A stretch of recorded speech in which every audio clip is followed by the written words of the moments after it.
வாசிக்கிறோம். ஆண்டவர் வேண்டாம் என்றனர், அரசர் வேண்டும் என்றனர். சவுல் கொஞ்ச காலம் நின்றான், தாவீது பல போர்களில் வென்றான். சாலமோன் அதை அனுபவித்து சென்றான். தொடர்ந்து ராஜ்யம் உடைந்தது, வடக்கு தெற்கு என பிரிந்தது. சிலர் உறவுக்கு கட்டுப்பட்டனர், பலர் உறவிலிருந்து வெட்டுப்பட்டனர். இதைத்தான் சாமுவேலிலும் ராஜாக்களிலும் வாசிக்கிறோம். எப்படியெல்லாம் வாழ்ந்திருக்கிறார்கள் யோசிக்கிறோம். இதுவரை நடந்ததெல்லாம் நாளாக நினைவூட்டுகிறது. மறந்துவிடக் கூடாது, நமக்கு துணைவூட்டுகிறது. எஸ்ரா வேத ஆராய்ச்சியில் நனைந்தான், கட்டளைகளை போதிக்க முனைந்தான்.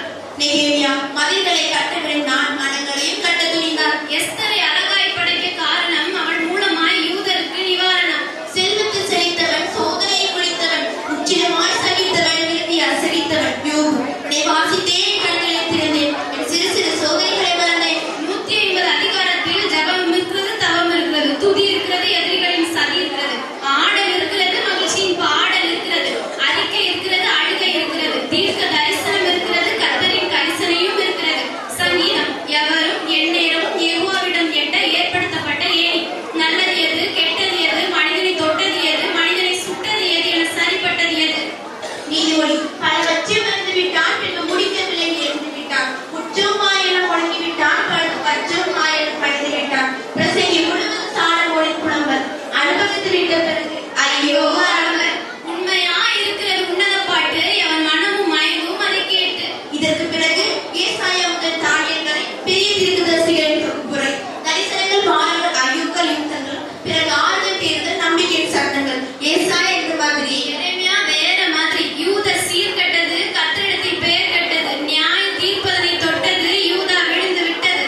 எரேமியா தொடர்ந்து புலம்புகிறான், யெகோவாவின் கோபத்தை விளம்புகிறான். எசேக்கியேல் கண்டது எருசலேமுக்கு கண்டனம், தலைவர்கள் தவறி சென்றது, உவமைகளின் பிரகடனம். எங்கு பார்த்தாலும் பரபரப்பு, எகிப்தின் மீது நியாய தீர்ப்பு. புதிய காவல், புதிய மனம், புதிய கோவில், புதிய இனம். ராஜாக்களை அதிர்ச்சியில் ஆட்டி வைத்தவர், அக்கினியின் குளிர்ச்சியை கூட்டி வைத்தவர், சிங்கங்களின் வாயை பூட்டி வைத்தவர், எதிர்காலத்தை தானியேலுக்கு காட்டி வைத்தவர், செய்தவர் இம்மானுவேல். எழுதியவர் தானியேல். ஓசியாவில் வேசித்தனமும் தேவனுடைய உண்மையும், ஆமோஸில் வெட்டுக்கிளியும் தேவனுடைய தன்மையும். ஆமோஸில் நாம் படிப்பது கர்த்தரை காண்பதே சரியான பாதை. ஒவ்வொருவரையும் ஏவோ துடிப்பது தேவனால் அவர்களுக்கு பாதை. யோனாவின் மீன் துணிச்சல், நாமும் நீதிமான் அவன் நீதிமான் துணிச்சல். நாமும் தீயவர்களுக்கு வேட்டு, அவர்கள் தேவனை நம்பி பாட்டு. செப்பனியா தேவனுக்கு செப்பனியரும் நாள். ஆகாய் ஆஹா ஆலயம். சகரியா ஆவினாலே, ஆவும் மாம்சத்தினால் அல்ல. மல்கியா தேவன் மனம் நோகும், இதை எங்கே சொல்ல. பழைய ஏற்பாடு முற்றிட்டு, பூமி 400 வருடம் சுற்றிட்டு, பின்பு புதிய ஏற்பாடு பற்றிட்டு, வாலிகளின் கர்ச்சீப்பு தொற்றிட்டு. எம்பெருமான் இயேசுவின் பிறப்பு, வளர்ப்பு, சிறப்பு, மரிப்பு, உயிர்ப்பு, உயர்வு.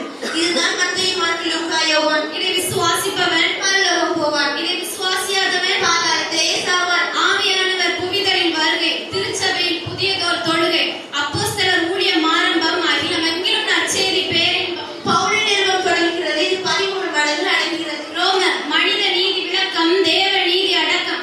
கொரிந்தியர் பவுலுக்கு தனிப்பட்ட விளக்கம், திருச்சபை திரளான திருத்தம். கலாத்தியர் பிரமாணத்தை விளக்கு, விசுவாசமே விளக்கு. எபேசியர் கிருபையினால் மீட்பு, நல்லதை எதிர்பார்ப்பு. பிலிப்பியர் சங்கிலிகளின் சந்தோஷம், சிறையிலிருந்து சுவிசேஷம். கொலோசியர் வேண்டாம் உலகத்துவம், வேண்டும் உன்னத தத்துவம். தெசலோனிக்கேயர் விசுவாச பொழிவு, தயாபரனின் வருகை தெளிவு. தீமோத்தேயுவும் தீத்துவுக்கும் வழிவரை ஆலயம் கட்டும் பணித்துறை. பிலோமோனுக்கு சிறவுரை, இயேசுவுக்கு பணிந்துரை. எபேசியர் எபிரேயர் இயேசு சடங்களின் பதிவடிப்பு, மெல்கிசேக்கு முறையிருப்பு, விசுவாச ஜாமவான் அணிவகுப்பு, நம் விசுவாச பயிர் குடியிருப்பு. வெளிச்சத்தில் நட, விசுவாச அன்பில் நட, வார்த்தை நட. இது யோவானின் வேண்டுகோள், 3 மடல்களின் தூண்டுகோள். பேதுரு சிறையிருந்தவர்களின் சிந்தைகளை சீர் செய்ய, பதறிந்த நெஞ்சங்களை நேர் செய்ய, இருமுறை வலை வீசினான், கிறிஸ்தவத்தை நிலை பேசினான். யாக்கோபு சொல்லை குறைத்துக்கொள், செயலை நினைத்துக்கொள். யூதா வீரர்களை குறித்து உச்சரிப்பு, விசுவாசத்தை குறித்து உச்சரிப்பு. இறுதியாக வெளிப்படுத்தின விசேஷம், சபையின் நிலவரம், சர்வதேச கலவரம், ஆண்டவர் வருகை காட்சி, 1000 வருட அரசாட்சி, பிசாசுக்கு முடிவு, அக்கினி கடலிலே அவனுக்கு மடிவு. ஜீவ புஸ்தகத்தில் பெயர் இருந்தால் பரலோகத்திலே தருணம், ஜீவ புஸ்தகத்தில் பெயர் இருந்தால் பரலோகத்திலே தருணம். ஜீவ புஸ்தகத்தில் பெயர் இல்லாதவன் இரண்டாம் மரணம். புதிய சிலர் இயேசுவோடு வாழ்வோம். Wish you Merry Christmas and Happy New Year.